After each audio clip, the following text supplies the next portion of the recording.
325장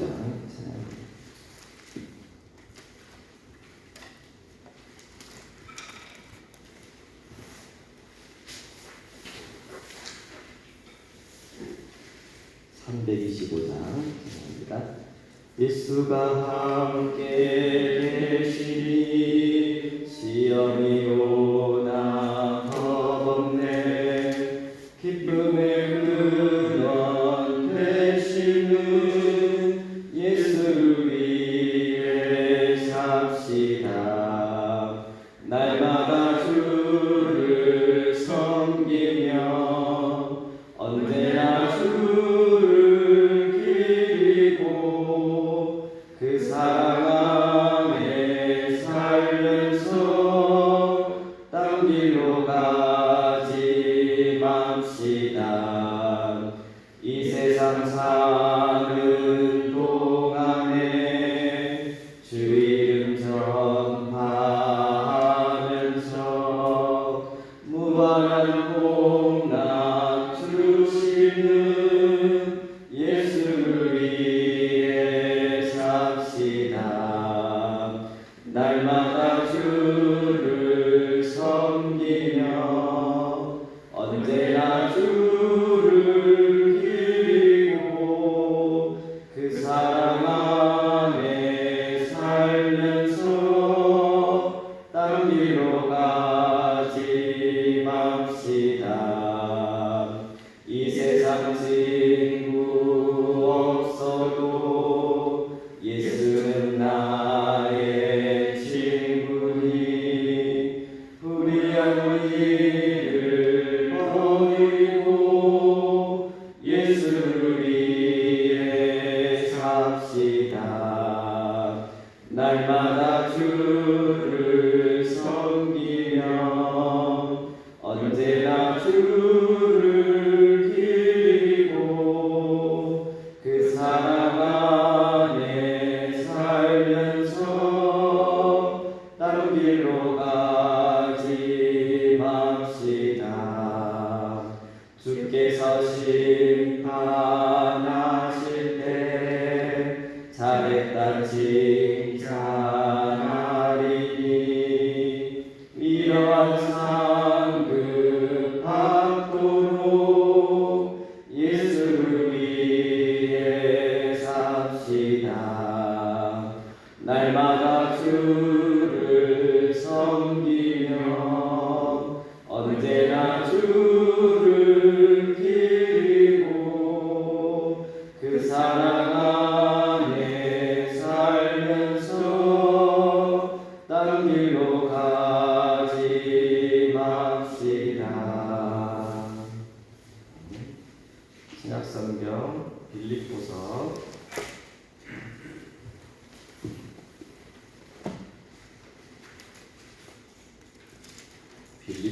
2장 19절에서 마지막 30절까지 있습니다. 빌립보서 2장 19절에서 마지막 30절까지 다 같이 함께 읽겠습니다. 내가 디모데를 속히 너희에게 보내기를 주 안에서 바람은 너희의 사정을 알므로 안위를 받으려 함이니 이는 뜻을 같이하여 너희 사정을 진실히 생각할 자가 이밖에 내게 없습니다. 그들이 다 자기 일을 구하고 그리스도 예수 일을 구하지 아니하되 디모데의 연단을 너희가 안하니 자식이 아버지에게 하는 같이 나와 함께 복음을 위하여 수고하였느니라. 그러므로 내가 내 일이 어떻게 될지를 보아서 곧 이 사람을 보내기를 바라고 나도 속히 가게 될 것을 주 안에서 확신하노라. 그러나 에바브로디도를 너희에게 보내는 것이 필요한 줄로 생각하노니 그는 나의 형제요 함께 수고하고 함께 분사된 자요 너희 사자로 내가 쓸 것을 돕는 자라. 그가 너희 우리를 간절히 사모하고 자기가 겪는 것을 너희들은 줄을 알고 심히 근심한지라. 그가 병으로 죽게 되었으나 하나님이 그를 긍휼히 여기셨고 그뿐 아니라 또 나를 긍휼히 여기사 내 근심 위에 근심을 면하게 하셨느니라. 그러므로 내가 더욱 급히 그를 보낸 것은 너희로 그를 다시 보고 기뻐하게 하며 내 근심도 덜려 함이니라. 이러므로 너희가 주 안에서 모든 기쁨으로 그를 영접하고 또 이와 같은 자를 존귀히 여기라. 그가 그리스도의 일을 위하여 죽기에 이르러도 자기 목숨을 돌보지 아니한 것은 나를 섬기는 너희의 일의 부족함을 채우려 함이라. 아멘. 오늘 본문 빌립보서 2장은 바울이 로마 감옥에 지금 갇혀 있습니다. 그리고 이제 빌립보 교회 성도들을 이제 안위하고 걱정하고 그 영적인 그 성장을 바라고 있는데, 이제 그 빌립보 교회에 이제 사역자가 그 없어서 디모데를 보내려고 하는 그런 장면입니다. 또 에바브로디도도 이렇게 보내기를 이렇게 말씀하는데, 에바브로디도는 그 빌립보 교회의 평신도였습니다. 그런데 이제 같이 서 있는 바울에게 함께 돕고자 왔죠. 오늘은 디모데와 에바브로디도 이 두 사람을 통해서 어떤 일꾼이 하나님께 참 칭찬받고 그리고 신뢰받는 일꾼일까 한번 우리가 살펴보겠습니다.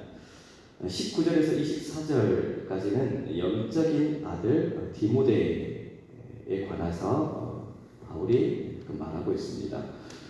디모데는 영적인 아들이고요. 그리고 사역 동지입니다. 그리고 바울의 마음을 가장 잘 헤아리는 사람입니다. 오늘 그 본문 21절을 제가 한 번 더 읽어보겠습니다. 그들이 다 자기 일을 구하고 그리스도 예수의 일을 구하지 아니하되, 그러니까 바울이 생각하는 사역 동지 그리고 바울의 마음을 가장 잘 헤아리는 그런 마음이 어떤 마음이었냐면, 그러니까 바울이 로마 감옥에 갇혀 있음을 슬퍼하고 걱정하고 기도하고 그런 면도 분명히 있었겠죠. 그런데 바울이 진짜 이 디모데는 나와 마음이 정말 같다라는 것은, 바울은 빌립보 교회를 걱정하고 있었습니다. 감옥에서.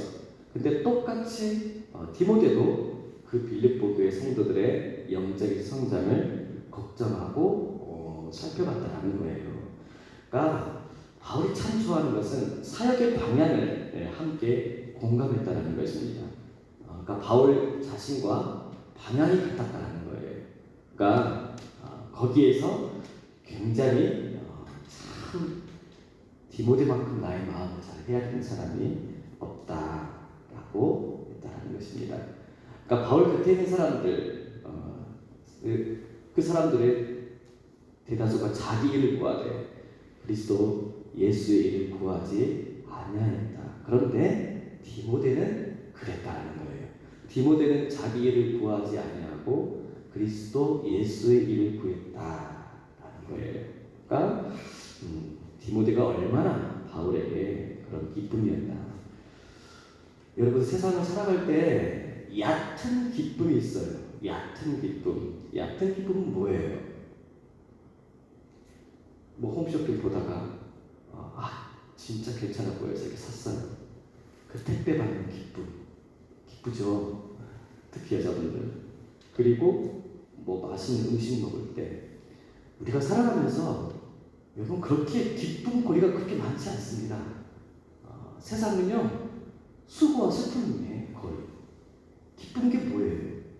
뭐 좀 사고, 입고, 쇼핑하고, 먹고, 그럼 그거 외에는 그렇게 하루하루가 기쁠 거리가 그렇게 많지 않아요. 근데 그게 얕은 기쁨이에요. 그러니까 그 순간이죠. 제가 중학교 때 여러분, 제가 그 공집을 다시 지었습니다.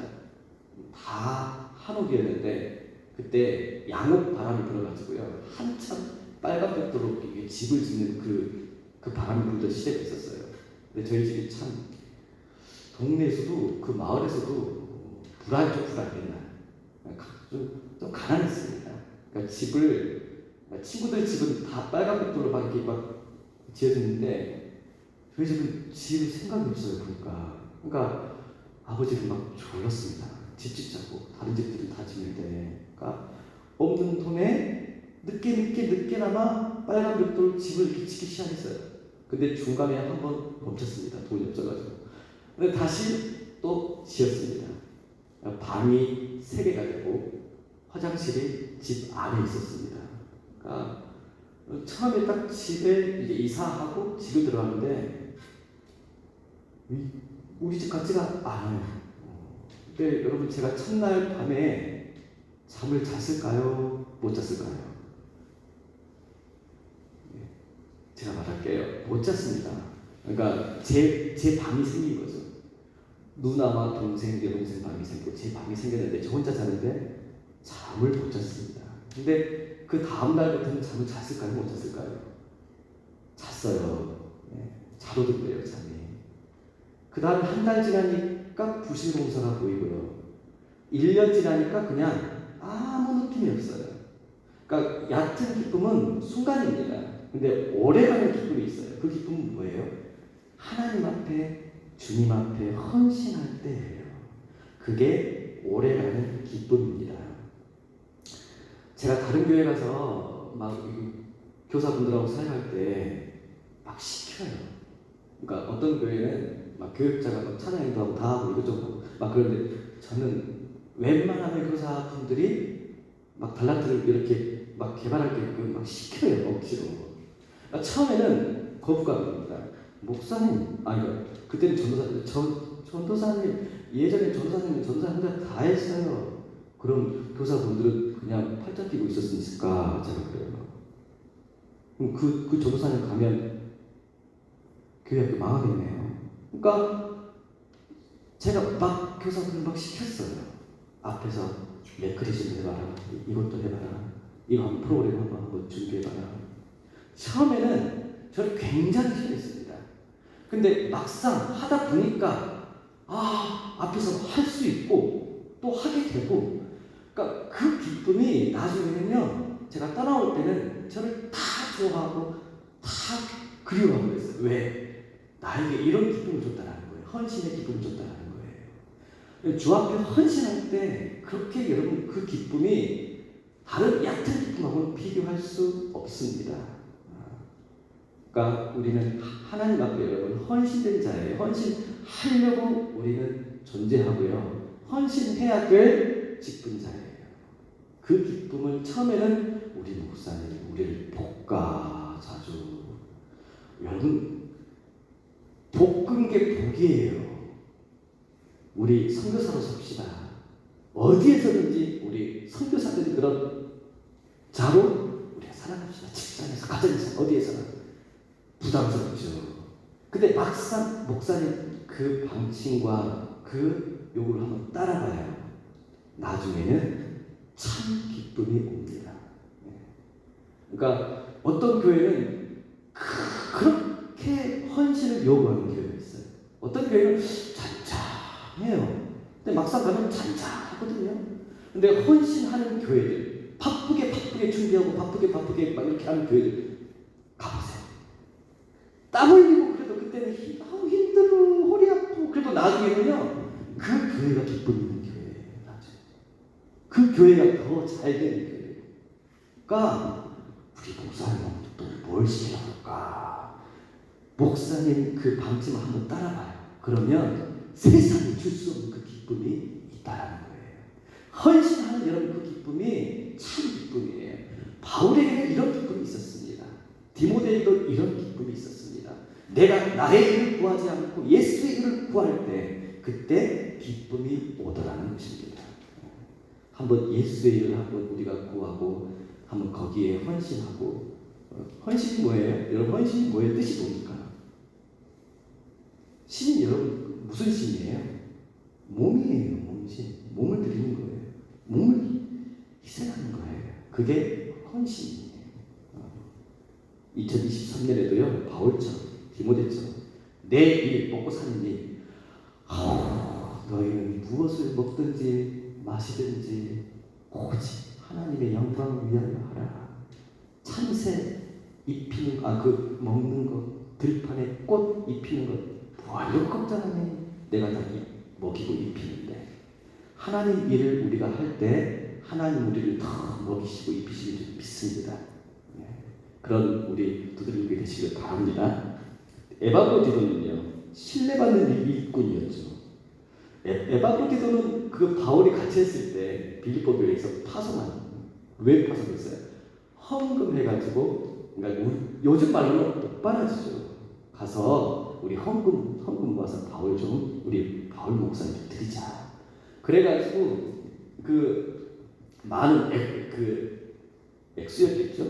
그 에바브로디도에게 빌립보에서요 그 로마까지가 900km입니다.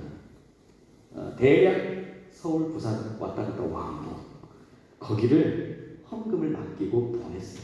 그러니까 그 보낸 사람들에게 에바브로디도도 참 대단한 사람이지만 그걸 들고 또 900km를 또 갔다 왔다 하는 그 에바브로디도도 참 대단합니다.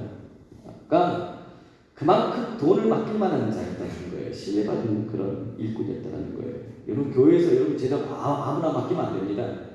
믿음을 봐야 돼요. 신앙을 봐야 돼요. 꼭 신앙 없는 사람에게 재정 맡겼다가 교회가 난리 났거든요. 교회가 풍파가 일어나고.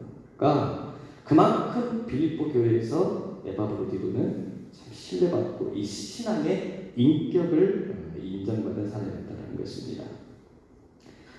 그러니까 우리도 여러분 어때요? 신뢰받는 그런 일꾼 돼야 돼요. 하나님 앞에. 그리고 교회에서 신뢰받는 저 장로님은 저 권사님은 믿을만해. 그리고 받길만해. 그리고 입이 무거워. 여러분 이렇게 신뢰받는 그런 일꾼이 돼야 된다는 거예요. 에바브로디도도 약했습니다. 사도 바울이 그랬죠. 그러니까 말이 900km죠. 거기를 차를 타고 가도 아마 몸살 나겠어요. 왔다 갔다. 근데 그 거리를 와서 병이 걸렸는지 아니면 병 걸렸어요. 제 생각에는 아마 그렇게 먼 길을 왔느니 어떻게 아프지 않겠습니까? 병에 걸려서 약했어요. 죽을 것 같은 그런 과정까지 갔는데 하나님이 긍휼히 여기셔서 고쳐주셨죠. 그러니까 여기서 우리가 중요한 건 뭡니까? 약해도 쓰임 받을 수 있다는 것입니다. 하나님은요 우리의 연약함과 같이 일하시기를 바라요. 그러니까 무엇을 우리가 맡길 때 그리고 직분을 받을 때 부족한데 저는 아직 부족한데 저는 아직 약한데 근데 하나님이 여러분 어때요? 그 연약함과 같이 일하신다는 거예요. 하나님은 강한 자를 잘 선택하지 않습니다. 잘나고 나 똑똑하다고 하는 사람들 잘 안 써요. 왜? 자기 영광 위해서 하는 거거든요. 근데 연약한 자를 쓰신 이유는 뭐예요? 그 약한 자들이 하나님을 의지한다는 것입니다.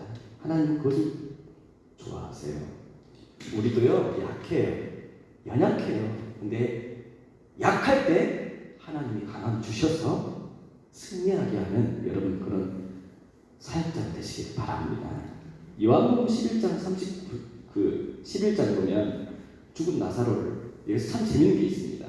나사로를 살리는데 예수님이 거기 그 무덤 가가지고 그런 말씀하셔요. 돌을 옮겨 놓으라. 요한복음 11장 39절에 보면 돌을 옮겨 놓으라. 재밌지 않습니까? 그냥 전지전능하신 하나님의 능력으로 예수님 여러분 어때요? 그 돌 하나 못 움직이시겠습니까? 근데 그 돌을 너희들이 옮기라는 거예요. 하나님은 우리가 쓰임 받기를 원하십니다. 그래서 여러분 어때요? 또 굴렸죠. 사람들이 돌을 옮겼죠. 그러니까 예수님이 나사로야 나오라. 그냥 나오라 그러면 죽은 시체들 다 나올까 봐. 나사로야 나오라. 나만 살았다는 거죠. 나만 살았다. 그래서 나사로야 나오라. 그러니까 나사로가 나왔어. 그러니까 우리의 삶 속에 하나님이 우리를 쓰고 싶어하는 그런 영역이 분명히 있다는 것입니다. 여러분, 헌신은요 약한 자들이 하는 거예요. 인간의 역사를 보면요, 여러분 처음에 가인을 낳았죠. 아담과. 근데 그 가인이 아벨을 죽이고, 아벨 죽고 난 다음에 아들 또 낳은 아들이 셋. 그 셋이 낳은 아들이 에노스예요.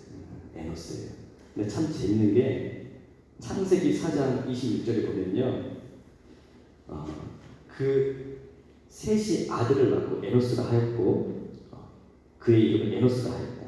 그때 사람들이 비로소 여호와의 이름을 불렀더라. 그러니까 에노스 그때부터 사람들이 비로소 여호와의 이름을 불렀다. 최초라는 것입니다. 근데 여러분, 에노스 그 이름 뜻이 뭔지 아십니까? 약하고 병든 사람, 약하고 병든 자. 그러니까 그 약하고 병든 에노스 때 비로소 사람들이 여호와의 이름을 불렀더라. 강한 자들은요 하나님 의지하지 않습니다. 자기 재산 의지하고, 건물 의지하고, 자기 가문 의지하고, 인맥 의지하고. 약한 자들이 하나님을 의지합니다. 그래서 여러분, 가인 그 후예들은 다 힘센 사람들이었어요. 가인 후예들은 뭐 했습니까? 다 성 쌓고 문명 만들고. 근데 그런 힘센 자들이 살인하고 교만하고 잘난 척하고 그랬다는 거예요. 여러분, 약할 때 하나님 저 보잘것없는데, 하나님 앞에 여러분 보잘것없는 게 어디 있습니까? 존재만으로도 천하보다 귀한 그런 우리 한 몸인데, 약할 때 하나님이 나를 들어 쓰시고자 할 때 순종하시기 바랍니다. 저 몸 더 씩씩하고 더 건강해지고 그럴 때 내가 하나님을 위해 헌신해야지. 아니에요. 에노스처럼 약하고 병들었을 때 여호와의 이름을 불렀던 것처럼 여러분, 약해도 에바브로 기도처럼 쓰임받는, 인정받는, 신뢰받는 그런 일꾼들 다 되시기를 소망합니다. 기도하겠습니다. 하나님, 인간의 연수가 70이요 강건하면 80이라 말씀하셨습니다. 사람들은 오래 살려고 연구하고 또 연구하고, 이 땅에서 영원히 살 수 없을까 또 연구하고. 그러나 아버지, 마지막 때입니다. 아버지, 이 땅의 수명이 다하는 그날 주님 얼마 남지 않았다는 것을 하나님, 우리가 자연을 보고 세상을 보고 또 느끼고, 하나님이 자연을 통해서 주시는 계시를 통하여 저희들이 또 느끼고 합니다. 마지막 때 천국 갈 때 하나님 앞에 설 때 네가 무엇 하고 왔느냐? 내가 장로의 직분을 주고, 목사의 직분을 주고, 또 권사의 직분을 주고, 집사의 직분을 주고, 내가 천사도 흠모할 만한 그 직분을 주었는데 너는 무엇하고 왔느냐? 하나님 물으실 때 아버지, 저희들이 후회 없는 충성과 후회 없는 헌신, 주님, 이 몸이 쇠할 때까지 헌신하며 살다가 하나님 앞에 가기를 간절히 원합니다. 주님, 디모데처럼, 에바브로디도처럼 교회에서 인정받고, 사역자에게도 인정받고, 하나님 앞에 칭찬받는 우리 두드림 교회 모든 직분자들을 다 되게 하여 주시옵소서. 예수님 이름으로 감사하며 기도하옵나이다. 아멘. 하늘에 계신 우리 아버지, 아버지 이름을 거룩하게 하시며 아버지의 나라가 오게 하시며 아버지의 뜻이 하늘에서와 같이 땅에서도 이루어지게 하소서. 오늘 우리에게 일용할 양식을 주시고, 우리가 우리에게 잘못한 사람을 용서하여 준 것 같이 우리 죄를 용서하여 주시고, 우리를 시험에 빠지지 않게 하시고 악에서 구하소서. 나라와 권능과 영광이 영원히 아버지의 것입니다. 아멘. 나라와 민족과 교회와 가족을 위해서 기도하시고 기도하겠습니다.